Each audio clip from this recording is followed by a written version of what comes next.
मोक्षमार्गस्य नेतारं भेत्तारं कर्मभूभ्रतां ज्ञातारं विश्वतत्त्वानां वन्दे तद्गुणलब्धे।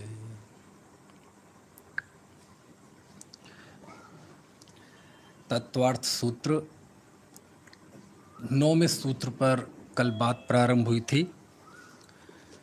मतिश्रुतावधि मनः परय केवलानि ज्ञानम, ये सूत्र हमने जाना था। और इस सूत्र में पांचों ज्ञान का सामान्य स्वरूप और सूत्र में जो ज्ञानम एक वचन का प्रयोग हुआ है, ये एक वचन का प्रयोग कितना सार्थक है इसको हमने जाना था। और उसके जरिए कल रात में जो बात हुई थी कि यद्यपि पांचों ज्ञान में विषय की अपेक्षा काफ़ी फर्क है। एक तरफ मतिश्रुत ज्ञान है, एक तरफ है ना मतिश्रुत ज्ञान परोक्ष ज्ञान है, अवधि ज्ञान मनः परय ज्ञान केवल ज्ञान प्रत्यक्ष ज्ञान है ना। केवल ज्ञान का विषय तो कितना है, सकल द्रव्य के गुण अनंत परजाय अनंता, और बाकियों का उनकी अपेक्षा देखा जाए तो कितना सा ज्ञान है। क्षयोपशम क्षय का फर्क है, बहुत सारा फर्क है। तो इतना फर्क होने के बावजूद भी पांचों ज्ञान में एक कोई बात ऐसी है सामान्य जो पांचों ज्ञानों को जोड़ती है। तो वो कौन सी है? तो चूंकि ये सम्यक ज्ञान का प्रकरण है, सम्यक ज्ञान है, तो जो सम्यकपना यानी पांचों ही ज्ञान में क्षयोपशम क्षय का भेद खत्म कर दो, विषय ज़्यादा कम है इसका भेद खत्म कर दें, इंद्रिय मन के होने वाले निमित्त और प्रत्यक्ष इन सब के भेद को गौण कर दें, तो इन पांचों ज्ञान में सम्यकपना है। इस अपेक्षा ये पांचों ज्ञान एक हैं, इसलिए ज्ञान में एक वचन का प्रयोग आचार्य ने किया। मतिश्रुतावधि मनः परय केवलानि ज्ञानम, ज्ञानम है ना, ऐसा एक वचन का।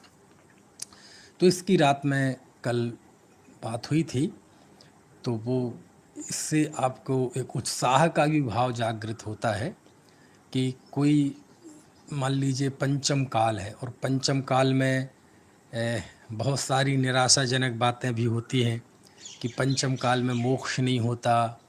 सही बात है, नहीं होता, नहीं होता। जब पंचम काल में नहीं होता मतलब पंचम काल के पैदा हुए जीव को नहीं होता। पंचम काल में तो मोक्ष हुए हैं, है ना। इस समय तीर्थंकर नहीं है, सच बात नहीं है। केवल ज्ञानी नहीं है, सही बात है, नहीं है। गणधर देव नहीं है, सही बात है, नहीं है। समझ में आए ना। तो क्या करें, रोने बैठ जाए? बोले नहीं, आपके पास एक ऐसी ताकत है कि आप उस ताकत के जरिए, उस ताकत के जरिए आप स्वयं सम्यक ज्ञानी हो सकते हैं।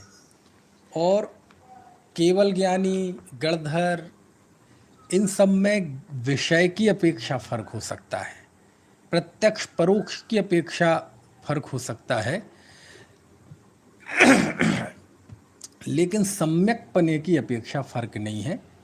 अतः सम्यक होना, ज्ञान में सम्यक पना होना, ये बहुत महत्वपूर्ण है और ये हम कर सकते हैं। और यदि आपके ज्ञान में सम्यक पना आ गया, तत्वार्थों का सही ज्ञान हो गया, तो समझ लो उस मामले में आप में और केवल ज्ञानी में कोई फर्क नहीं है, क्योंकि पांचों ही ज्ञान सम्यक पने की अपेक्षा एक से हैं। पांचों ज्ञान में सम्यक पने की अपेक्षा से कोई फर्क नहीं है।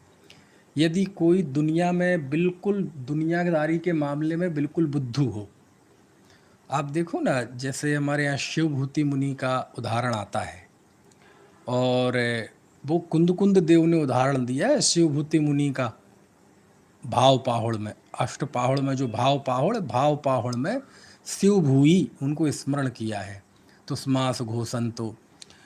तो शिवभूति मुनि को जैसे इतना ज्ञान कम था कि उन्हें हड़मोकार मंत्र भी याद नहीं होता था, 6 द्रव्य 7 तत्वों के नाम भी याद नहीं होते थे। इतना ज्ञान का इतना कम उघाड़, समझ में आए ना। लेकिन इतना बोध हो गया कि ये तुस्मास भिन्न, ऐसे ही मैं आत्मा भिन्न और शरीर भिन्न।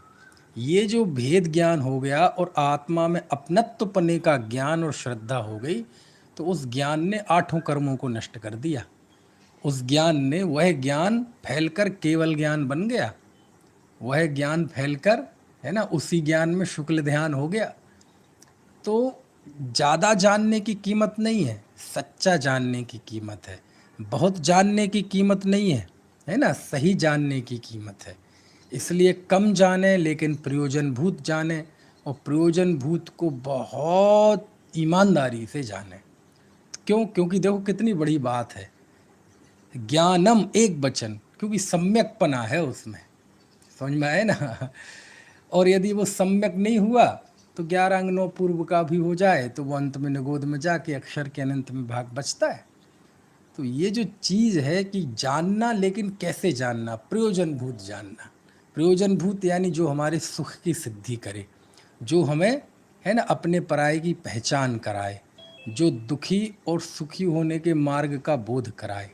तो ये चीज़ जो इस सूत्र, अब बताओ इस सूत्र में ये चीज़ दिख रही है आपको कि नहीं है? इस सूत्र में ये चीज़ दिखाई दे रही है कि नहीं दिखाई दे रही? ज्ञानम एक वचन में आपको ये जो जितनी जितनी बातें मैंने शाम को बताई, अब बताई, वो दिखने लगी अब की नहीं? तो यही तो सूत्रों में होता है कि सूत्रों की जो समाहार शक्ति होती है वो बहुत होती है। उसकी अंतरंग विधान और अंतरंग जो प्रयोग के पीछे जो आचार्यों की मंशा होती है, उनका शुद्ध अभिप्राय होता है, तो बहुत पवित्र होता है। तो एक वचन का प्रयोग, इसका भाव आपको समझ में आ गया? चलिए अब थोड़ा चर्चा को आगे बढ़ाते हैं। अब हमारे सामने 3 सूत्र हैं, 10वां सूत्र, 11वां सूत्र, 12वां सूत्र। बहुत बहुत छोटे छोटे सूत्र हैं। पहले हम एक बार इन सूत्रों को पढ़ लेते हैं। वैसे तो चारों सूत्रों का एक तरह से एक समूह है ना, चारों आपस में जुड़े हुए हैं। 10वां, 11वां, 12वां सूत्र। 10वां सूत्र है तत्प्रमाणे, बोल के बताइए, तत्प्रमाणे, ठीक है। 11वां सूत्र है आद्ये परोक्षम, और 12वां सूत्र है प्रत्यक्षम मन्यत, प्रत्यक्षम मन्यत, ठीक है।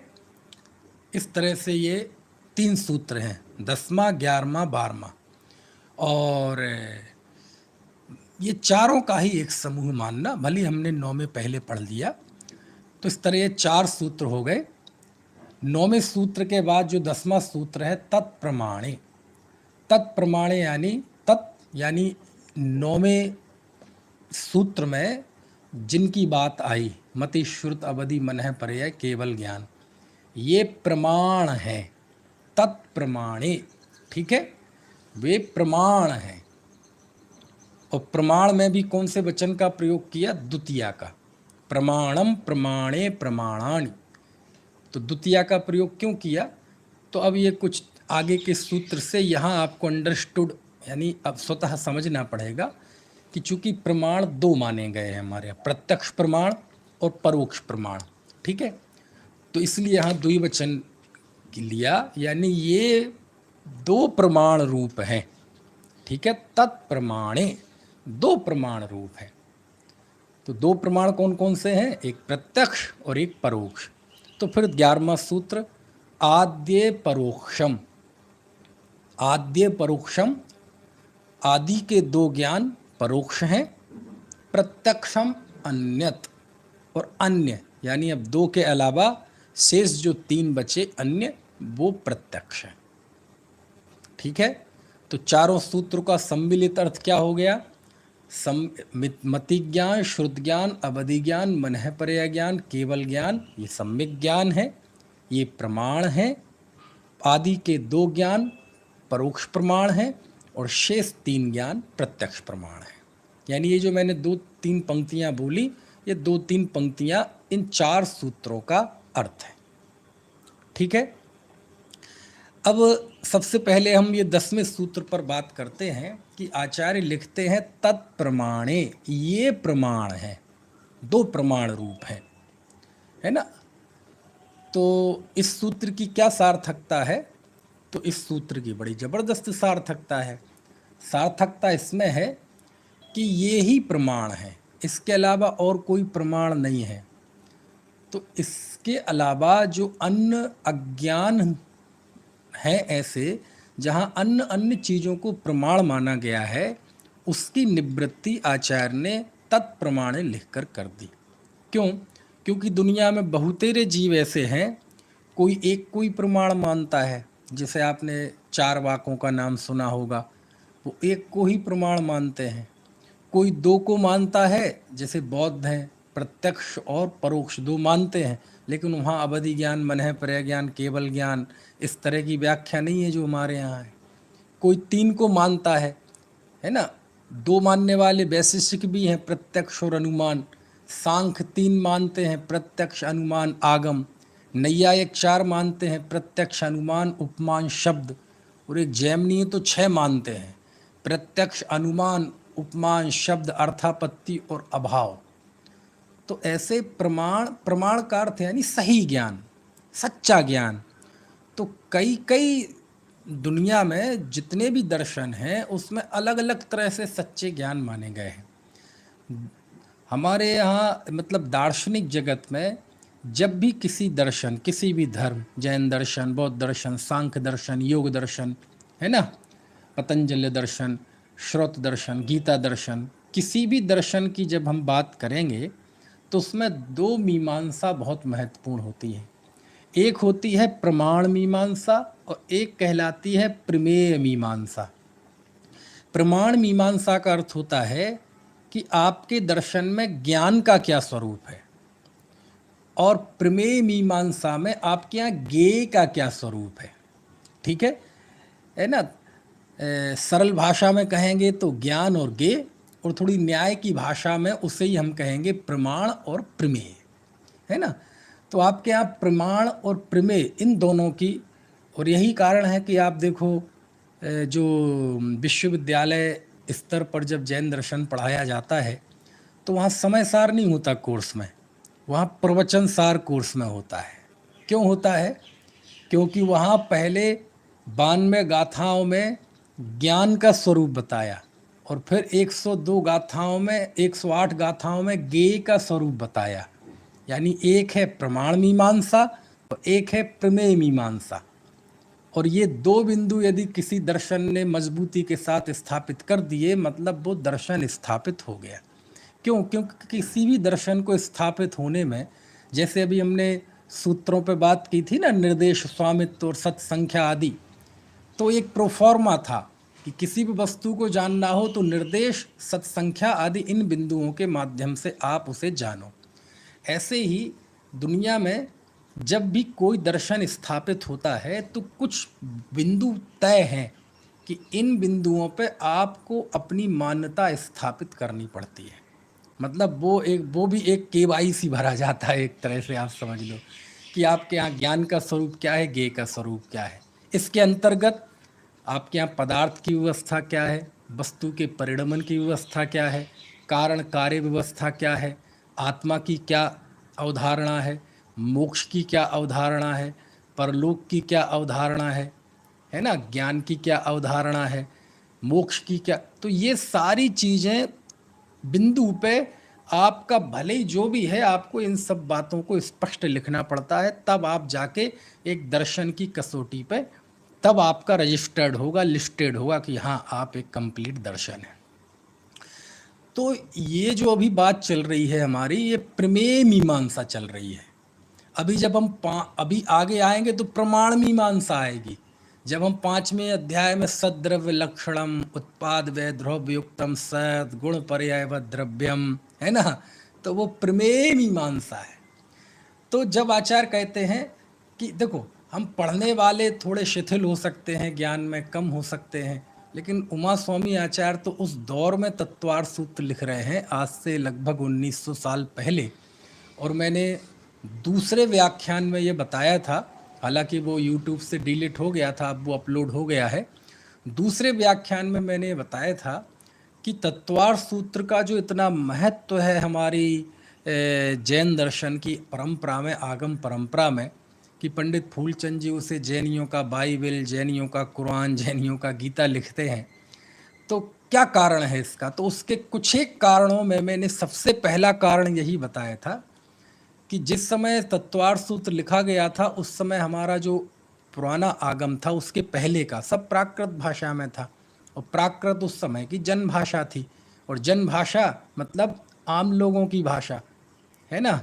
तो लेकिन दार्शनिक जगत की भाषा तो अलग होती है ना, विद्वानों की भाषा तो अलग होती है ना।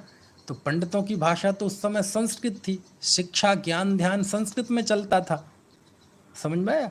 और दार्शनिक चर्चाएं तो वैसे ही बहुत थोड़े लोग करते हैं, आम जनता के लिए ये सब बहुत दूर की कौड़ी है। तो उस समय सभी दर्शनों को रिप्रेजेंट करने वाला कोई संस्कृत का और सूत्रबद्ध ग्रंथ हुआ करता था संक्षेप में।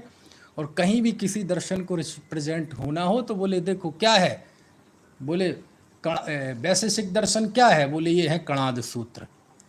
मीमांसा दर्शन क्या है, बोले ये है जैमिनीय सूत्र, है ना। पतंजल दर्शन क्या है, बोले ये है योग सूत्र। तो ऐसे हर में तो वो सूत्र संक्षिप्त तो होते ही हैं। लेकिन हमारे आचार्यों की जो लोक मांगलिक दृष्टि थी, उस लोक मांगलिक दृष्टि के कारण उन्होंने प्राकृत भाषा को अपने लेखन का माध्यम बनाया, क्योंकि वो जन भाषा थी। और हम मानते थे घर घर चर्चा रहे धर्म की, धर्म का अधिकार सबको है। लेकिन उससे ऐसा दुनिया में जैन दर्शन को रिप्रेजेंट करने वाला कोई संस्कृत सूत्रात्मक ग्रंथ नहीं था ना, जो दुनिया के सामने जैन दर्शन को सूचीबद्ध और रिप्रेजेंट कर सके। तो उस कमी की पूर्ति इस तत्वार्थ सूत्र ने की थी।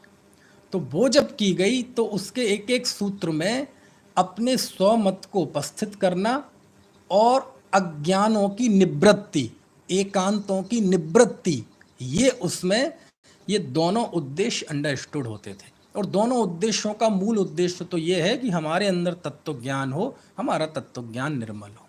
तो जब वो लिखते हैं ना तत्प्रमाणे कि ये दो प्रमाण हैं, मतलब ये ही प्रमाण है, इसके अलावा और कोई प्रमाण नहीं है, ये बात उन्होंने इस सूत्र में कह दी। क्यों? क्योंकि द्विवचन का प्रयोग करते ही और प्रत्यक्ष परोक्ष ये दो बताते ही उन्होंने सारे अज्ञान की निवृत्ति कर दी।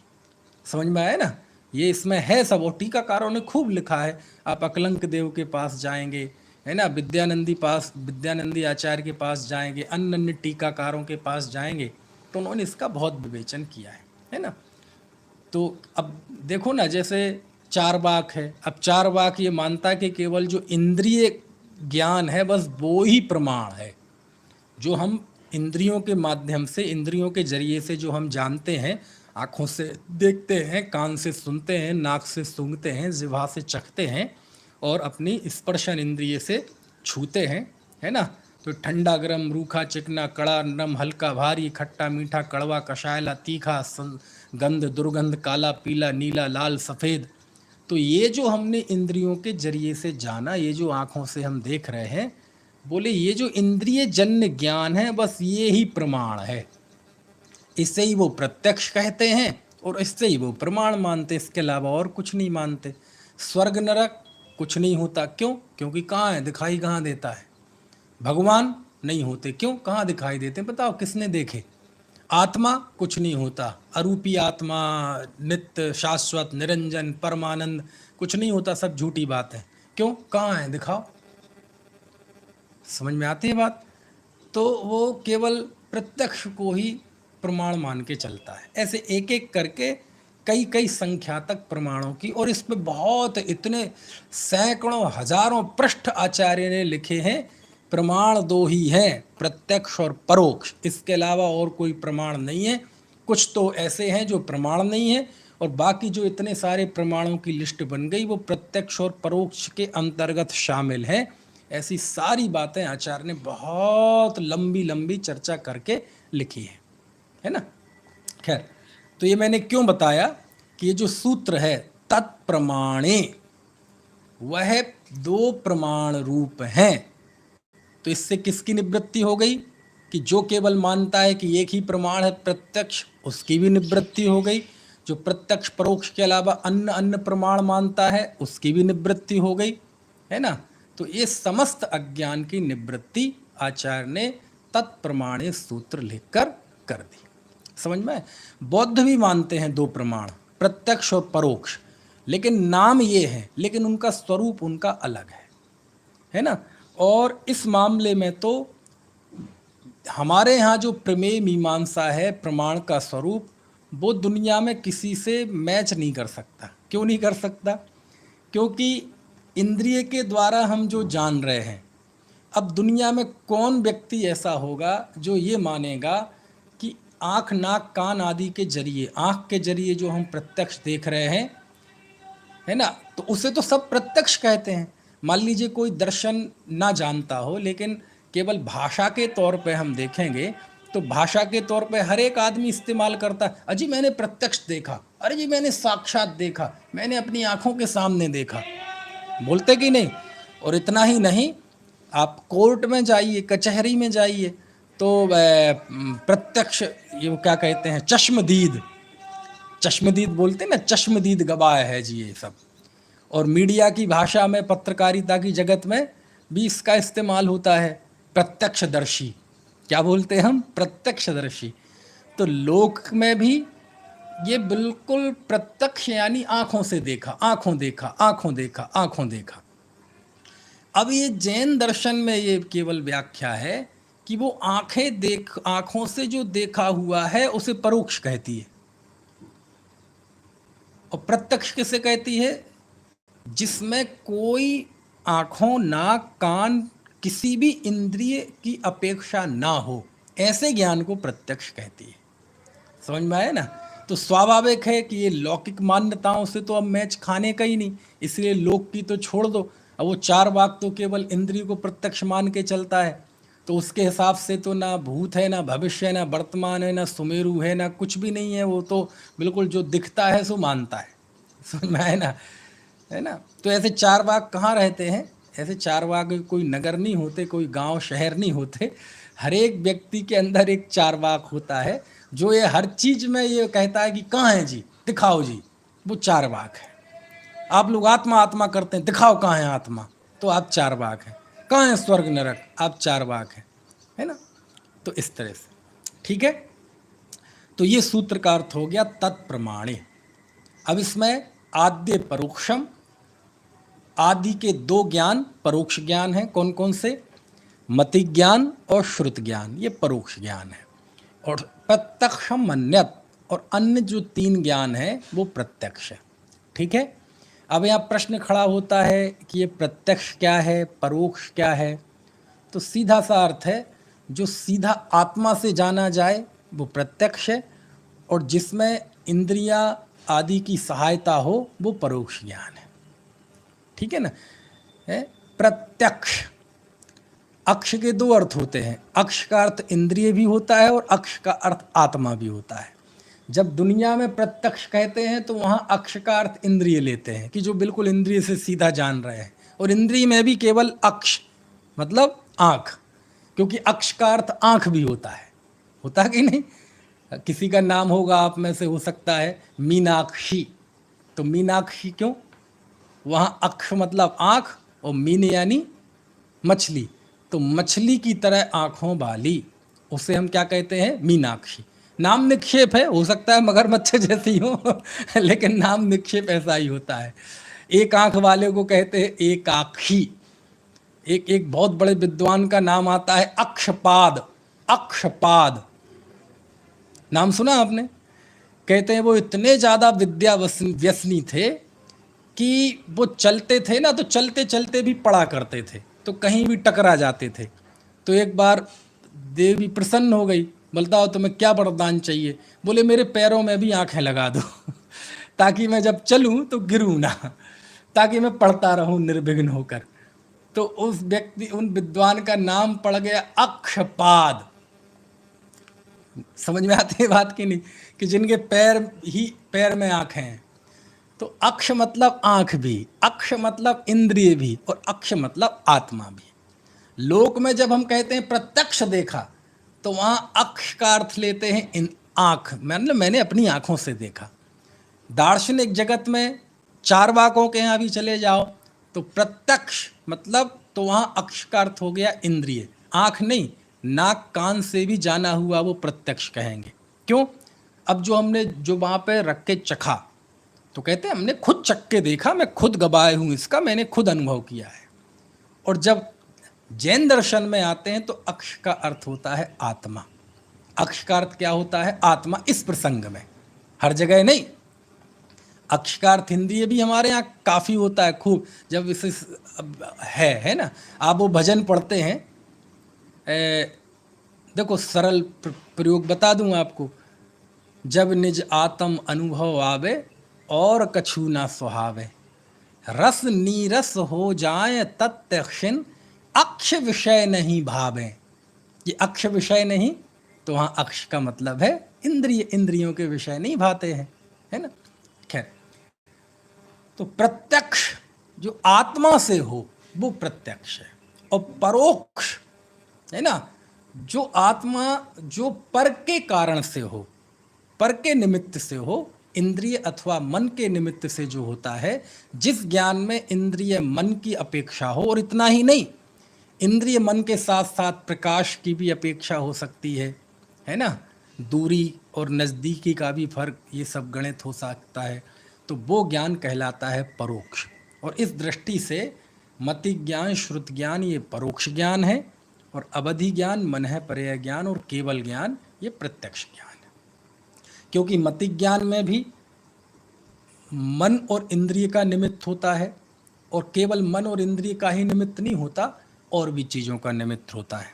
मान लीजिए आपकी आंखें हैं, ठीक है, और सामने वस्तु है, तो वस्तु भी चाहिए सामने और आंखें भी चाहिए, ठीक है। अब तो ज्ञान हो जाएगा ना कि इतना भी जरूरी नहीं है। मान लीजिए वस्तु भी है और आप भी, आपकी आंखें भी हैं, लेकिन आंखें ठीक भी होनी चाहिए। अकेली आंखों का होना नहीं है, नहीं, आंखें ठीक भी हों, है ना, लेकिन नंबर हो कम ज़्यादा तो चश्मा भी होना चाहिए। समझ में आया ना? होता ना निकट दृष्टि दोष, दूर दृष्टि दोष, होता कि नहीं? पास का चश्मा, दूर का चश्मा, पास का देखने के लिए प्लस का नंबर होता है, दूर का देखने के लिए माइनस का नंबर होता है। बहुत सारे लोग हमारे सामने चश्माधारी दिख रहे हैं, समझ में आया ना।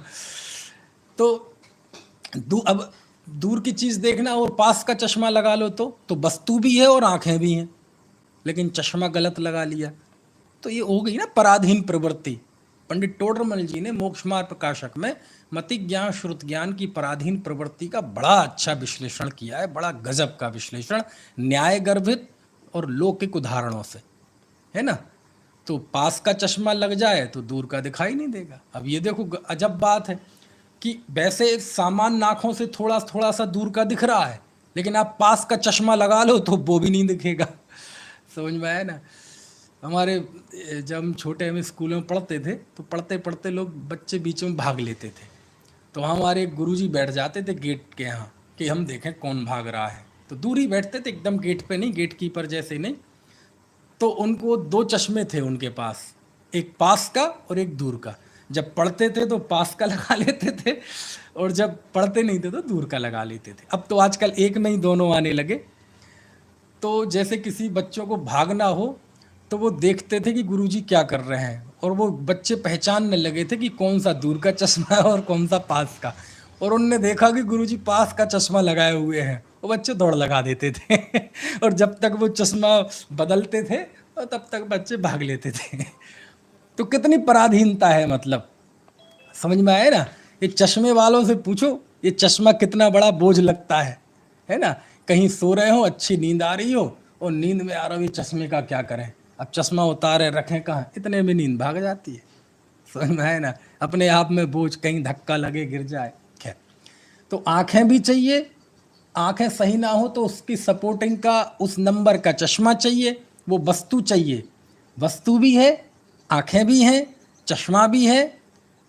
पता चले लाइट चली गई, लो अंधेरा हो गया, अब टटोल रहे हैं, अंधे जैसे हो गए।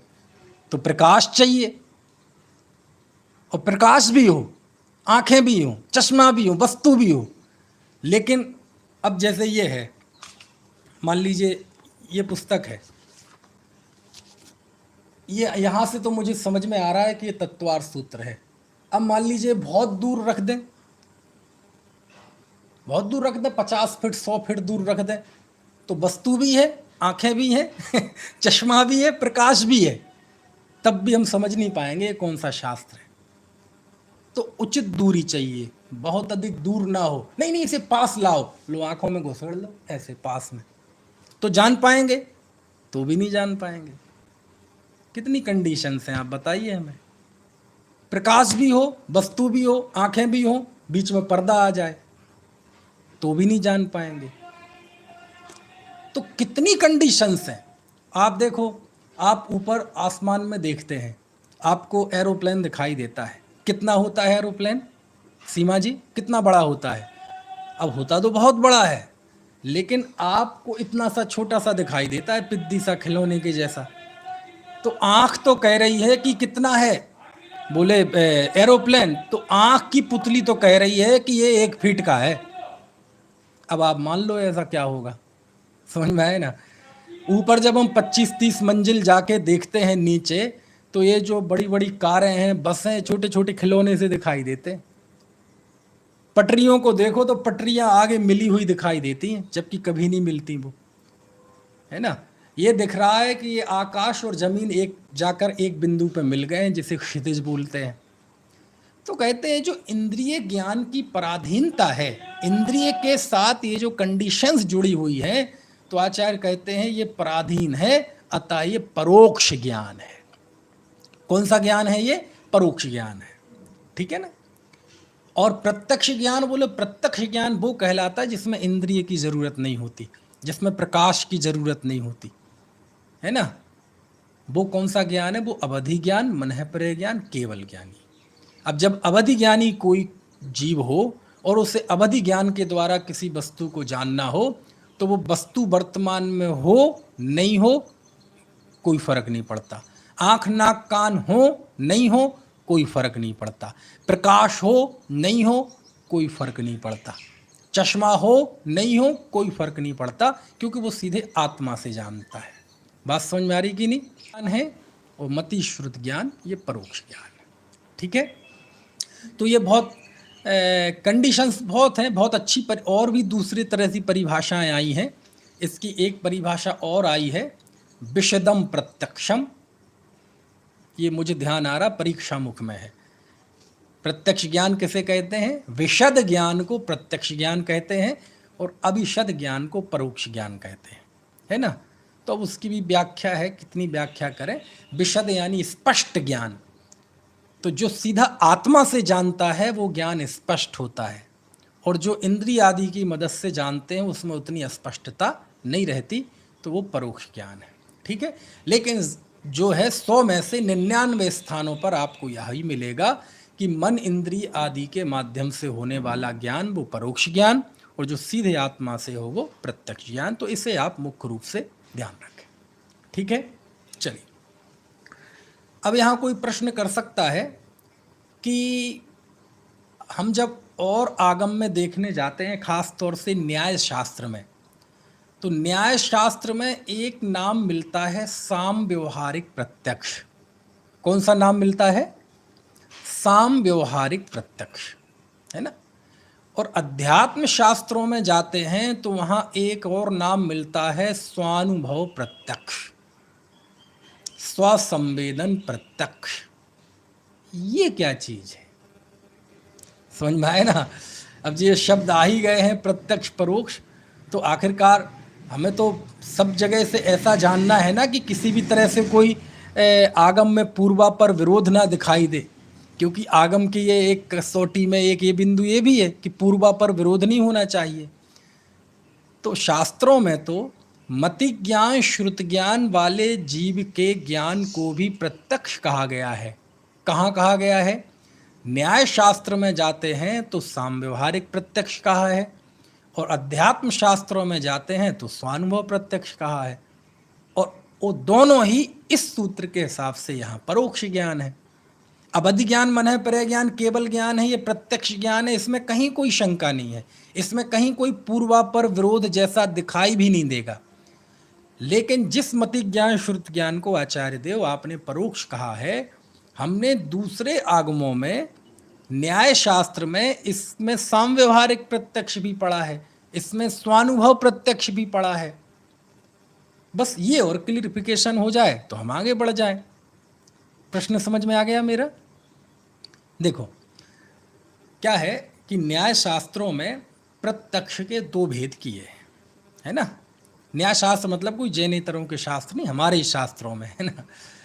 एक कहलाता है सामव्यवहारिक प्रत्यक्ष और एक कहलाता है पारमार्थिक प्रत्यक्ष। पारमार्थिक प्रत्यक्ष मतलब हकीकत का प्रत्यक्ष, वास्तविक प्रत्यक्ष।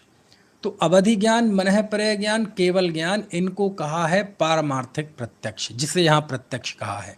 तो ये तो है ही, इसमें तो हमें कोई संदेह है ही नहीं, क्योंकि ये आत्मा से जानते हैं सीधे।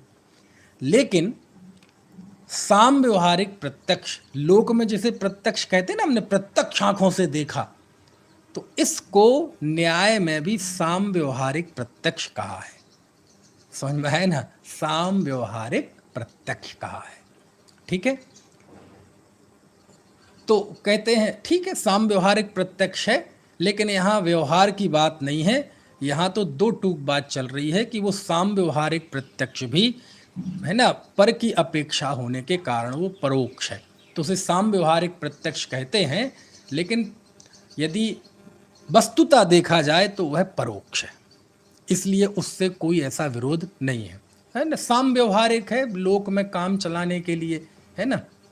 चलिए, और साम व्यवहारिक प्रत्यक्ष और परोक्ष की दृष्टि से हमारे यहाँ कितने भेद किए हैं देखो आप। निसर्गज और अधिगमज, ये भी, उसमें भी वही टेस्ट था कि नहीं, है ना।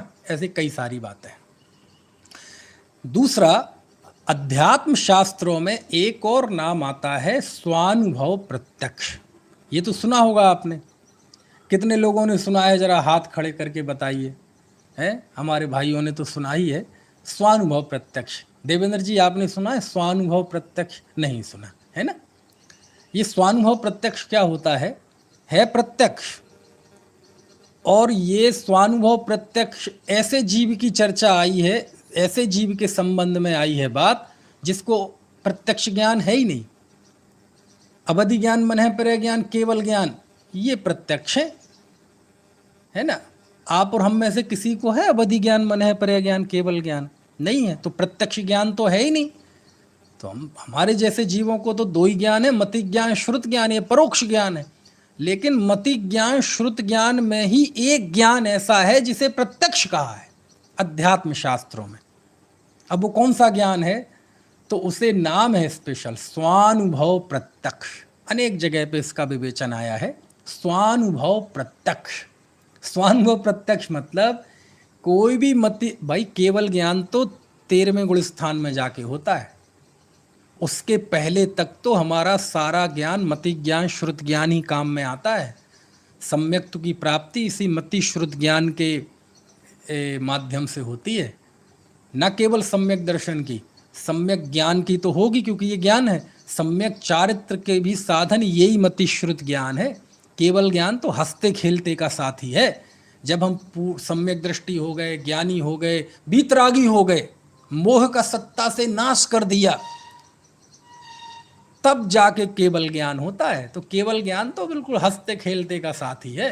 सारी इच्छाएं खत्म हो गए, सारा राग द्वेष खत्म हो गया, मोह खत्म हो गया, यथाख्यात चारित्र हो गया, तब जाके फिर केवल ज्ञान आता है। हाँ जी, मैं आ गया, समझ में है ना। तो केवल ज्ञान हमारे काम का नहीं है, हमारे अंदर के साधन के रूप में, हमारे साधन के रूप में मति श्रुत ज्ञान ही काम में आता है। और रही अवधि ज्ञान, मनःपर्य ज्ञान की बात, तो ये भी आत्मा के कल्याण के लिए कोई कारण नहीं है। क्यों नहीं है? इनका विषय ही रूपी पदार्थ है, केवल आत्मा इनका विषय नहीं, धर्म अधर्म आकाश काल इनका विषय नहीं, केवल रूपी पदार्थ इनका विषय है। या तो पुद्गल या, है ना, संयोगी सहज जीव और पुद्गल की मिश्र पर्याय। तो ये भी आत्महात के हित में कारण नहीं है। तो हमारे लिए साधन यही है, मति ज्ञान, श्रुत ज्ञान। तो मति ज्ञान, श्रुत ज्ञान, जब हम अपने इस ज्ञान के द्वारा, इस उपलब्ध ज्ञान के द्वारा आत्मा का अनुभव करते हैं, तो आत्मा के अनुभव में रत जो ज्ञान है, उस समय उसको कहते हैं स्वानुभव प्रत्यक्ष। क्या बोलते हैं उसे? स्वानुभव प्रत्यक्ष। तो क्यों बोलते हैं भैया? इसलिए बोलते हैं क्योंकि प्रत्यक्ष उसे कहते हैं, अभी मैंने दो स्थितियां बताई प्रत्यक्ष के लिए। पहली कि प्रत्यक्ष जिसमें मन इंद्रिय आदि की सहायता ना हो, और दूसरा जो विशद हो, स्पष्ट हो। तो जब कोई जीव अपनी आत्मा का अनुभव करता है तो उसमें मन और इंद्रिय की सहायता नहीं होती। होती है? वस्तु स्वरूप विचारते मन पावे विश्राम, रस स्वादत सुख उपजे अनुभव या को नाम। कि जब स्पर्श रसना घ्राण चक्षु कर्ण इन पांचों इंद्रियों का व्यापार रुक गया, मन के संकल्प विकल्प रुक गए, तो परोक्षपना कहाँ रहा? अब तो इंद्रिय आदि की सहायता के बिना आत्मा का अनुभव हुआ, एक कंडीशन। और दूसरा जो अनुभव हुआ उसमें स्पष्टता थी। क्या स्पष्टता थी? कि उसमें जो सुख की अनुभूति हुई ना, वो सुख की अनुभूति स्पष्ट थी। उसमें कोई संशय नहीं था, विपर्यय नहीं था, अनद्धवसाय नहीं था, कोई संदेह नहीं था, कोई ज्ञान में कचास नहीं थी। वो जो सुख का अनुभव हुआ ना, वो सुख का अनुभव स्पष्ट था, और वह सुख का अनुभव वैसा ही था जैसा सिद्धों को होता है। तो स्पष्ट था, और मन और इंद्रिय का निमित्त उस समय नहीं था। तो वो जो आनंद आया स्वानुभव में, सुख सुखानुभूति, उसको कहा है स्वानुभव प्रत्यक्ष। क्या कहा है उसे? स्वानुभव प्रत्यक्ष। समझ में आया ना? आत्मा उस समय भी परोक्ष है। क्यों? क्योंकि आत्मा तो अनंत गुण अनंत शक्तियों का पिंड है, और वो तो हमारे ज्ञान का विषय है नहीं। वो तो हम केवल ज्ञान में जानेंगे। आत्मा के असंख्यात प्रदेश वगैरह तो केवल ज्ञान में जानने में आते हैं। लेकिन वो जो सुख है, सुख की अनुभूति उस मति ज्ञान श्रुत ज्ञान में भी बिल्कुल स्पष्ट होती है। इसलिए उसको कहते हैं स्वानुभव प्रत्यक्ष। पंडित टोडरमल जी ने इसके लिए एक दृष्टांत दिया, और वो दृष्टांत क्या है वो मैं दे ही देता हूं आपको। कि जैसे कोई अंधा है, अंधा, ठीक है, और उस अंधे को गुड़ दिया जाए। अब गुड़ आजकल के लोग खाते नहीं है ज़्यादा ऐसा सीधा, कोई और अच्छी बढ़िया चीज़ ले लो। क्या ले लो? रस मलाई ले लो, गुलाब जामुन ले लो, ठीक है। उससे कहा जाए बाबा जी, सूरदास जी, आजकल सूरदास नाम फिक्स हो गया है अंधों के लिए जिनकी आंखें नहीं हैं, है ना। तो कहा जाए हाँ जी ज़रा मुंह खोलो। मुंह खोला और मुंह में उनके बढ़िया ताज़ा एकदम रसगुल्ला दिया, चबा लिया, खा लिया। क्यों जी मज़ा आया? बोले हाँ बहुत, क्या चीज़, बहुत बढ़िया। क्या चीज़ है ये? पता नहीं। कौन से रंग का है? पता नहीं। किस आकार का है? पता नहीं। तो रसगुल्ला परोक्ष है उसके लिए। लेकिन वो जो रसगुल्ला जुबां पे गया, क्यों? रसगुल्ला का रंग ये नेत्रेंद्रिय का विषय है। अब नेत्रेंद्रिय तो उसकी पता ही है कैसी है समझ में आया ना। आकार ये नेत्रेंद्रिय जानती है, आंखें, आंखें तो पता ही है, वो अंधा है तो ये तो उसको प्रत्यक्ष हो नहीं सकता। लेकिन जो स्वाद आया है, स्वाद जो मुंह में गया और जिह्वा से चखा और हलक से उतारा, वो स्वाद में कोई अस्पष्टता नहीं है। स्वाद बिल्कुल स्पष्ट, मजा आ गया साहब। किस चीज का है, क्या नाम है, कैसे बनी है चीज, कौन सा रंग है, दूध है, काय का है, गाय का है, भैंस का है, कहाँ से आया है, कौन सी डेयरी से आया, घर में गाय पाल रखे, ये कुछ नहीं पता। लेकिन वो जो स्वाद आया है वो स्वाद बिल्कुल स्पष्ट है। कल्पना कीजिए वो अंधा ना हो, आंख वाला हो। कल्पना कीजिए वो आंख वाला ही नहीं हो, और भी सारी जानकारी उसे हो, और अब खाएगा रसगुल्ला तो अब कुछ ज़्यादा टेस्ट आएगा? नहीं। उस स्वाद के अनुभव में अस्पष्टता नहीं है, वो बिल्कुल स्पष्ट है, बाकी चीज़ें अस्पष्ट है। ऐसे ही टोडरमल जी ने उदाहरण दिया है रहस्यपूर्ण चिट्ठी के अंतर्गत कि ऐसे ही कोई जब, है ना, आत्मोन्मुख काल में आत्मा तो परोक्ष रहता है। किस आत्मा का अनुभव? असंख्यात प्रदेशी। अब असंख्यात प्रदेशी आत्मा कहाँ दिखती है मति ज्ञान श्रुत ज्ञान वाले को? अनंत गुण अनंत शक्तियाँ कहाँ दिखती हैं? लेकिन जब आगम के माध्यम से हमने उस आत्मा को जाना, आगम प्रमाण के माध्यम से जाना, लेकिन उसमें उपयोग को जब डुबोया तो जो सुखानुभूति हुई, सुख का अनुभूति हुई, बोले वो स्पष्ट है, उस सुख में अस्पष्टता नहीं है। तो उस एक स्पेशल कंडीशन को अध्यात्म शास्त्रों में क्या नाम दिया गया है? स्वानुभव प्रत्यक्ष अथवा स्वसंवेदन प्रत्यक्ष अथवा वेदन प्रत्यक्ष, ऐसे 3 नाम मिल जाएंगे आपको। स्वानुभव प्रत्यक्ष, स्वसंवेदन प्रत्यक्ष, अथवा उसे संक्षेप शॉर्ट फॉर्म में कह देते हैं वेदन प्रत्यक्ष, स्पेशल कंडीशन।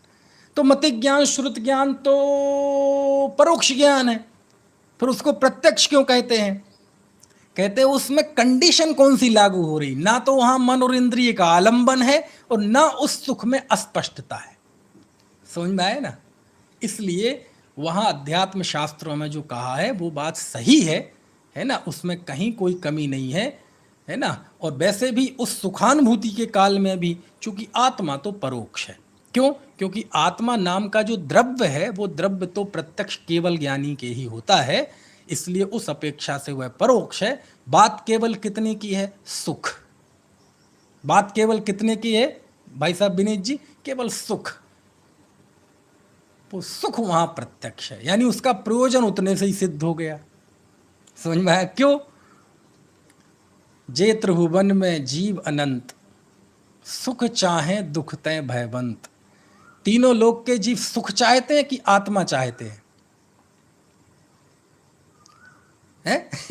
तीनों लोक के जीव जीव चाहते हैं कि आत्मा चाहते हैं? तीनों लोक के जीव केवल ज्ञान चाहते हैं कि सुख चाहते हैं? अवधि ज्ञान, मन परे ज्ञान चाहते हैं कि सुख चाहते हैं? जानकारी चाहते हैं, ज्ञान का विकास चाहते हैं कि सुख चाहते हैं? सब सुख चाहते हैं। समझ में आए ना? तो वहां सुख की सिद्धि हो गई, क्योंकि उस जो चाहता था वो उसे मिल गया, इसलिए हो गया काम। बाकी फिर केवल ज्ञान तो जब सब कुछ हो गया, बिल्कुल आनंद में आ गए, फिर आएगा केवल ज्ञान, लो भाई माला। समझ में आए ना? है ना? इसलिए हमारे पास जो उपलब्ध ज्ञान है, काम में यही ज्ञान आएगा, और कोई ज्ञान काम में नहीं आएगा। समझ में आया ना? केवल ज्ञान तो हमारे किस काम में है? बहिरंग साधन के रूप में है। कि जो आगम है ये आचार्यों ने लिखा है, आचार्यों ने, है ना, केवल ज्ञानियों की परंपरा में लिखा है। इस शास्त्रों के मूल ग्रंथकर्ता सर्वज्ञ देव हैं, तदुत्तर ग्रंथकर्ता गणधर देव हैं। तो इन शास्त्रों में जो लिखा हुआ है उसके मूल कर्ता सर्वज्ञ हैं, और सर्वज्ञ मतलब सबको जाने, तो बाह्य साधन के रूप में ये शास्त्र है, सर्वज्ञता है। अंतरंग साधन के रूप में तो आपको आपका उपलब्ध ज्ञान काम में आने वाला है। समझ में आए ना?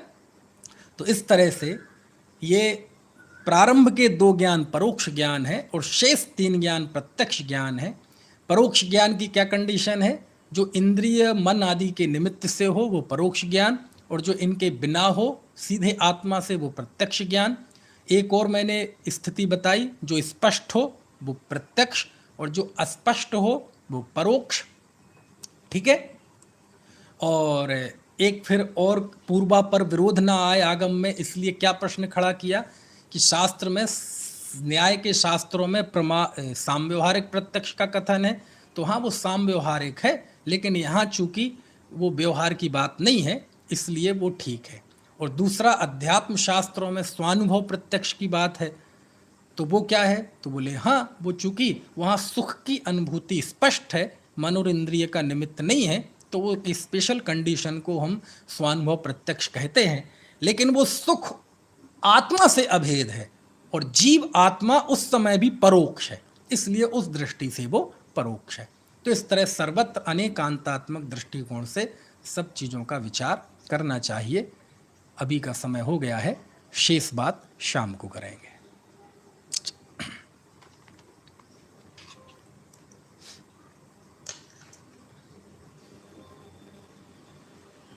चलिए, प्रश्न कोई हो तो शाम को पूछ लीजिएगा, है ना?